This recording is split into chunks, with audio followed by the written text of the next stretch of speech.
ಇನ್ನು ಕಾಂಗ್ರೆಸ್ನ ಶಾಸಕರು ಜೊತೆಗೆ MLCಗಳು ಅವ್ರ ನಾಯಕರುಗಳಿಗೆಲ್ಲ ಒಂದಿಷ್ಟು ವಾರ್ನಿಂಗ್ ಅನ್ನು ಮಾಡಿದ್ದಾರೆ DK ಶಿವಕುಮಾರ್ ಅವರು. ಏನಕ್ಕೆ ವಾರ್ನಿಂಗ್ ಮಾಡಿದ್ದಾರೆ? ಸದ್ಯ ನಾನು KPCC ಅಧ್ಯಕ್ಷನಾಗಿದ್ದೀನಿ, ಇನ್ನು ಎಷ್ಟು ದಿನ ಇರ್ತೀನಿ ಅನ್ನೋದು ಗೊತ್ತಿಲ್ಲ. ಬಿಳಿ ಜುಬ್ಬ ಬಿಳಿ ಕಾರ್ ತೆಗೆದುಕೊಂಡು ಬಂದು ಸ್ಥಾನವನ್ನು ಕೇಳೋದಲ್ಲ. MLA MLC ಮಾಡಿ ಅಂದರೆ ಆಗಲ್ಲ. MP ಎಲೆಕ್ಷನ್ನಲ್ಲಿ ಗೆದ್ದುವೋ ಸೋತ್ವೋ ಅನ್ನೋದು ಮುಖ್ಯವಲ್ಲ.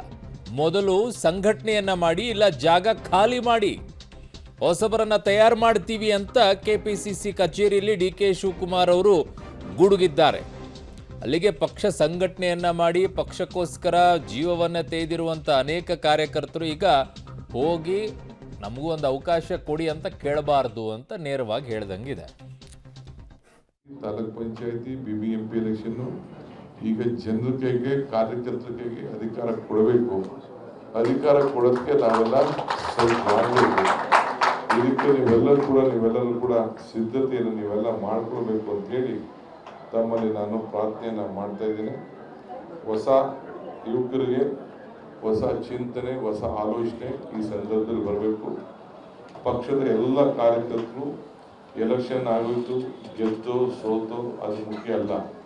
ನಮ್ಮ ಪಕ್ಷದ ಸಂಘಟನೆ, ನಾನು GC ಚಂದ್ರಶೇಖರ್ ಅವರಿಗೆ, ನಮ್ಮ ಅಡ್ಮಿನಿಸ್ಟ್ರೇಷನ್, ನಮ್ಮ ವರ್ಕಿಂಗ್ ಪ್ರೆಸಿಡೆಂಟ್ ನಾನು ಹೇಳಿದ್ದೀನಿ, ಎಲ್ಲ ಸೆಲ್ಗಳಲ್ಲಿ ಎಲ್ಲ ಕಂಪ್ಲೀಟ್ ಬ್ಲಾಕ್ ಇಂದ ಹಿಡಿದು ಸ್ಟೇಟ್ ಲೆವೆಲ್ವರೆಗೂ ಎಲ್ಲರೂ ಕೂಡ ಡಿಸಾಲ್ವ್ ಮಾಡುವಂಥ ಕಾಲ ಬರ್ತಾ ಇದೆ. ಯಾರು ಆಕ್ಟಿವ್ ಆಗಿರ್ತೀರಿ ಅವ್ರ ಕೆಲಸ. ಬರೀ ಕಾರ್ಡ್ಗೋಸ್ಕರ ಬಂದು ಇಲ್ಲಿ ಆಫೀಸ್ ಬೇರಲ್ಲ ಅಂದರೆ ನಿಮ್ಮ ಮನೇಲಿ ಇಟ್ಕೊಂಡಿರಿ. ಒಂದೊಂದು ಯಾರು ಇಲ್ಲಿ ಲೀಡರ್ ಆಗಬೇಕು ಅಂತಿದ್ದೀರಿ, ನಿಮ್ಮ ಬೂತಲ್ಲಿ ನೀವು ಅಟ್ಲೀಸ್ಟ್ ನಿಮ್ಮ ಬೂತಲ್ಲಿ ನೀವು ಮೆಜಾರಿಟಿ ಕೊಡಲಿಲ್ಲ ಅಂದರೆ ನೀವು ನಾಯಕ.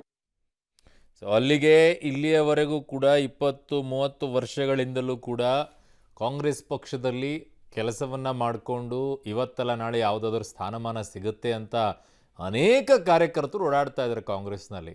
ಬಹಳಷ್ಟು ಇದ್ದಾರೆ. ಅದನ್ನು ಏನು ಹೇಳ್ತಾರೋ ಅವನ್ನೆಲ್ಲ ಶಿರಸಾದ್ ವಹಿಸಿ ಕೆಲಸವನ್ನು ಮಾಡ್ಕೊಂಡು ಓಡಾಡ್ತಾ ಇದ್ದಾರೆ. ಅವ್ರು ಇನ್ಮೇಲೆ ಕೇಳಬಾರ್ದು ಅಂದಂಗಾಯಿತು ಒಂದು ಪೊಸಿಷನನ್ನು.